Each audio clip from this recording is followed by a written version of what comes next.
Friends ఈరోజు అయితే నేను మురుకులు చేయడం కోసము పిండినైతే ఉప్పుకుంటున్నాను. పిండి ఉప్పడం అంటారు, పిండి తెరపడం అంటారు. ఇక్కడ నీళ్ళలో నేను ఉప్పు, కారము, పసుపు, అల్లం వెల్లిగడ్డ పేస్ట్, కొన్ని నువ్వులు, కొంచెం ధనియా పౌడర్ ఇవి వేసుకున్నాను.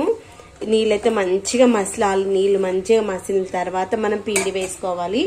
అప్పుడే మంచిగా వస్తుంది అనమాట. అందుకే నీళ్ళు మసల పెట్టిన. ఉప్పు కారం అయితే మన ఇష్టము.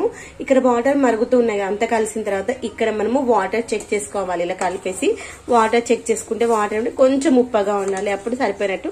కారం కూడా కొంచెం స్పైసీగా ఉంటే మనకు కరెక్ట్ గా సరిపోతుంది. నీళ్లు బాగా మసిలేటప్పుడు బియ్యం పిండి వేసుకున్నాము.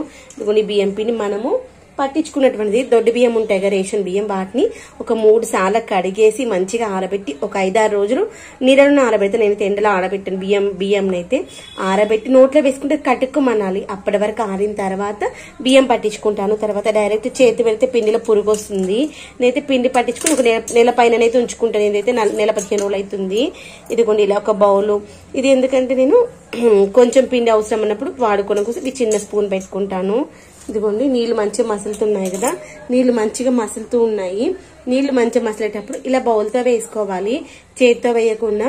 తర్వాత ఏంటంటే మనము ఇన్ని నీళ్లకు ఎంత అనేటువంటి కొలత ఏంటంటే, మనకి ఈ యొక్క పిండి 1 కప్పు ఉంది అనుకోండి, 1 కప్పు కంటే కొంచెం తక్కువ వాటర్ తీసుకోవాలి. నేనైతే అందాజ కొద్ది పెట్టేసుకుంటాను.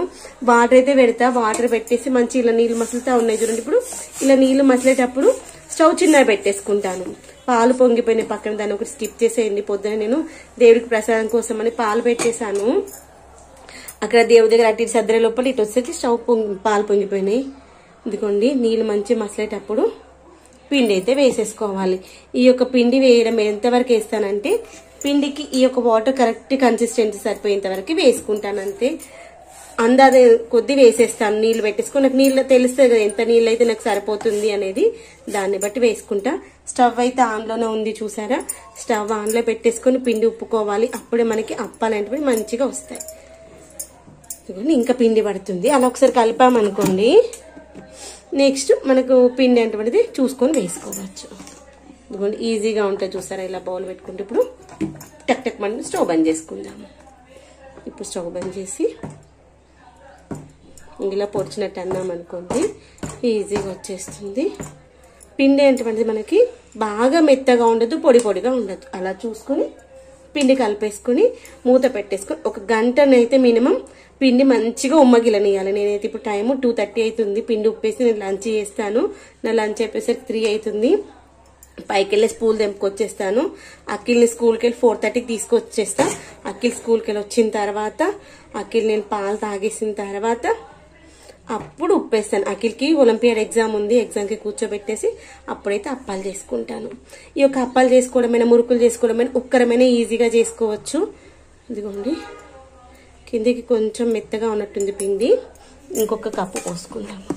ఇంకా దీనికి మనము వాటర్ అయితే కొంచెం వాటర్ పడితే, ఇంకెక్కువ వాటర్ అయితే పట్టవు. ఈ కన్సిస్టెన్సీ సరిపోతుంది అనమాట.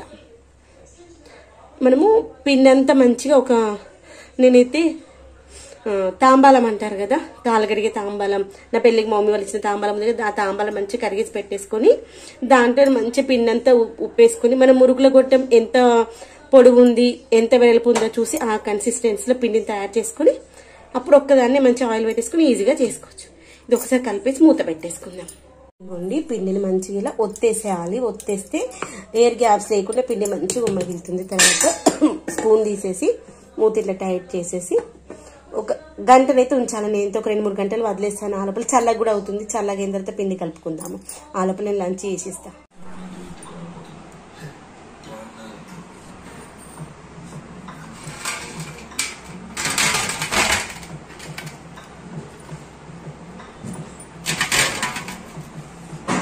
ఫ్రెండ్స్ ఇదిగోండి పిండి మొత్తం గిన్నెలో తీసి ఇలా బేషన్లోకి మార్చేసాను. మార్చేసిన తర్వాత ఒకసారి మొత్తం అంతా మిక్స్ చేసుకోవాలన్నమాట. ఎక్కడైనా మనకు ఎక్కువగా పచ్చిగా ఉంది, కొంచెం పొడిగా ఉంది అంటే ఎక్కువగా తడిగా ఉంది అనుకుని అక్కడ ఉప్పు కారాలు ఎక్కువగా వస్తాయి కదా, కాబట్టి పిండి ఇంకా వేడిగానే ఉంది. ఇలా స్పూన్తో కొన్ని ప్లేసెస్లో ఇలా పిండి గడ్డలు కూడా వస్తాయన్నమాట. వాటన్నింటిని బ్రేక్ చేసి తర్వాత కొంచెం వాటర్ వేసుకుంటూ చేసుకోవాలి. కొంచెం వాటర్ సరిపోతుంది, ఎక్కువ పట్టవు. 1 గ్లాస్ వాటర్ పడుతుండొచ్చు అంతే. సరేనా, అంతా ఫ్రీ చేసుకుందాం. ఇప్పుడు పిండి కూడా చల్లగా అవుతుంది. ఈ వేసిన ఇంగ్రీడియంట్స్ అన్నీ కరెక్ట్గా మిక్స్ అవుతాయి. ఫ్రెండ్స్ ఇదిగోండి పిండి మొత్తం ఇలా అంతా మిక్స్ చేసుకున్న తర్వాత పిండి ఎలా అంటే మనం ఇలా పిసికినట్లయితే ఇలా ముద్ద రావాలి. అంత వాటర్ కన్సిస్టెన్సీలో ఉంటే మనం వేసుకున్న వాటర్ కన్సిస్టెన్సీ కరెక్ట్ అనమాట. చూడండి ఇలా ఎక్కడ ముట్టినా ఇలా వస్తుంది, ఇలా ఉండాలన్నమాట. ఇలా చూస్తే ఇలా పొడి పొడిగానే ఉంటుంది, కానీ మనం ముద్ద పెడితే ఇలా రావాలి. ఈ వాటర్ కన్సిస్టెన్సీ కరెక్ట్ సరిపోయినప్పుడు ఇలా చేసుకోవడం వల్ల మనకి అప్పాలంటే క్రిస్పీగా టేస్టీగా వస్తాయి. ఇప్పుడు దీంట్లో మనము వాటర్ మిక్స్ చేసుకుంటూ చూడండి ఇన్ని వాటర్ నాకు సరిపోతాయి.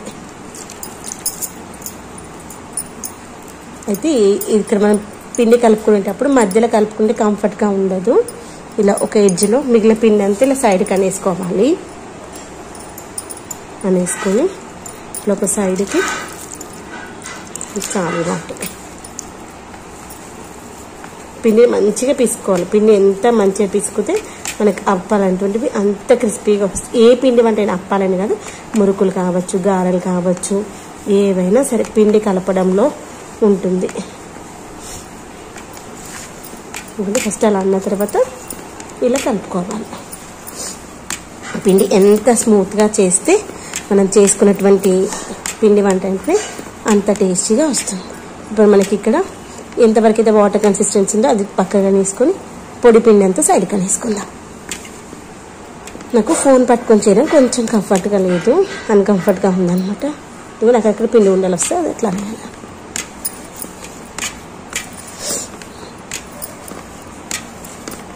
సరే ఇలా కలిపేసినాక చూపిస్తాను ఆగండి. పిండిని ఇలా పార్టీషన్లా చేసుకుని ఫస్ట్ ఇలా పిండి ముద్దలా చేసుకున్న తర్వాత చేతికి కొంచెం వాటర్ అద్దించుకొని ఈ పిండిని మళ్ళీ ఒకసారి ఇంకా మంచిగా స్మూత్గా చేసుకోవాలన్నమాట. ఇక్కడ మనము ఈ యొక్క బేషన్ తాంబాలం పట్టుకొని చేస్తే కరెక్ట్ కంఫర్ట్గా వస్తుంది అనమాట. తర్వాత వీటన్నింటినీ మన మురుకుల గొట్టంలో పట్టేటువంటి కన్సిస్టెన్సీ చూసుకోవాలి. అన్నిటిని ఈ సైజులో పెట్టుకున్నా కరెక్ట్ నాకు ఇది విడ్త్ సరిపోతుంది, హైట్ కూడా సరిపోతుంది. ఇలా అన్నింటినీ తయారు చేసుకొని ఇలా దీంట్లో పెట్టేసుకొని మూత పెట్టేసుకుంటాను. అప్పుడు గాలికి అవి ఆరిపోవు, అలానే ఉంటాయి. ఇప్పుడు మళ్ళీ దీన్ని మనకి సరిపోతుంది, సరిపోయినప్పుడు కొంచెం తీసుకుందాం. ఇక్కడ పిండి ఉండలు లేకుండా పిండి మంచిగా సాఫ్ట్ అవుతుంది అన్నమాట ఇలా చేస్తే.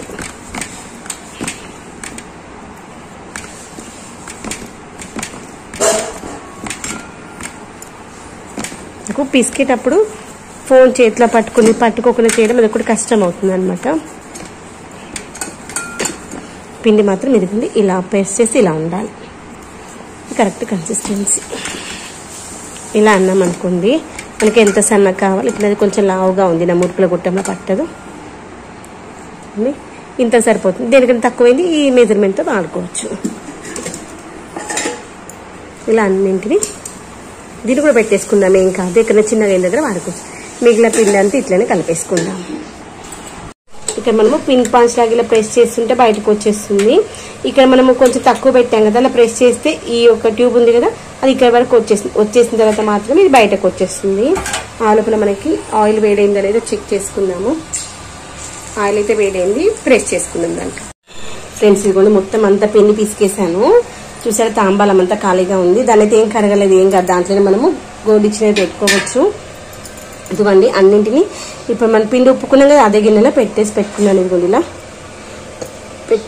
పెట్టేసి మూత పెట్టేసుకున్నాను. ఇదిగోండి మనకి నా దగ్గర వచ్చేసి ఇలాంటి పిన్ పాంచ్ మోడల్లో వస్తుంది అనమాట. దీంట్లో మనకి చాలా మోడల్స్ ఉంటాయి. నేనైతే ఎక్కువగా ఇదిగోండి ఇది కానీ చేస్తాను. ఇదిగోండి ఇవి సేమ్ చెకోడీలు లాగా వస్తాయి, చూపిస్తాను. అవి కూడా మనకి చెకోడీలు చేతితో చేయడం చాలా కష్టం కదా. ఈ యొక్క బౌల్ ఇది మౌల్డ్ పెట్టేసుకొని చేసుకోవచ్చు. ఇవేమో కారపూస కొంచెం శనగపిండితో చేసినప్పుడు ఇవి వాడతాను. బియ్యం పిండికి అయితే ఇవి వాడను. బియ్యం పిండికి అయితే రిబ్బన్స్ కానీ ఇంకా చాలా మోడల్స్ వాడతాను. ఇప్పుడైతే ఇది పెడితే అది కూడా చూపిస్తాను. ఇదిగోండి నేను తయారు చేసుకున్న నేను ఇప్పుడు ఇవి చేద్దామనుకుంటా. ఆ బిల్ల పెట్టేసాను కదా, కింద థ్రెడ్డింగ్ పెట్టేశాను. ఇది పైన వచ్చేసి ఓపెన్ చేసేసాను. ఇది ఓపెన్ చేసి పైకి లాగినట్లయితే పైకి వెళ్ళిపోతుంది. తర్వాత మనం తయారు చేసుకున్నవి ఉన్నాయి కదా ఇవి ఇలా పెట్టేసుకుని దీన్ని ఇలా క్లోజ్ చేసేసుకుందాం.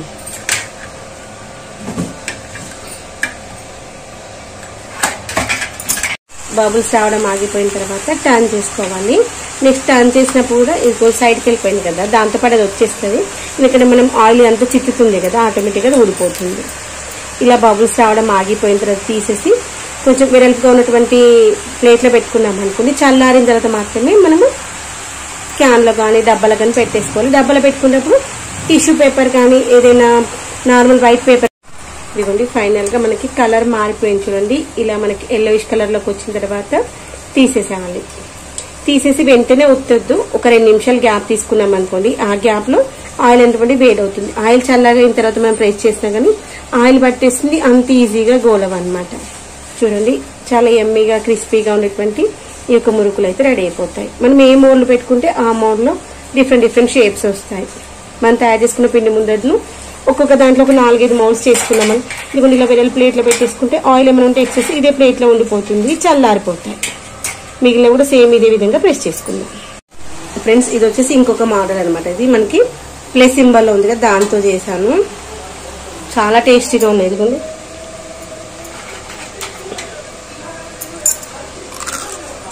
కంచి సౌండ్ వస్తుంది కదా, ఇదిగోండి ఇదేమో ఇలా చూడండి ఇలా మంచి క్రిస్పీగా వస్తాయి అనమాట.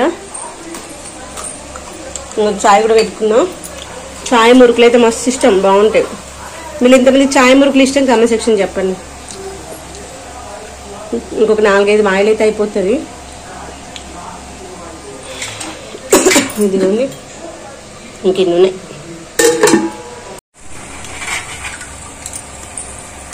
ఇది ఇలా మనం ప్రెస్ చేస్తా ఉంటే వచ్చేస్తుంది. కావాలంటే మనం ప్లేట్ పైన ఒత్తుకోవచ్చు, లేదంటే డైరెక్ట్ ఆయిల్ అయినా ఉట్టేయచ్చు.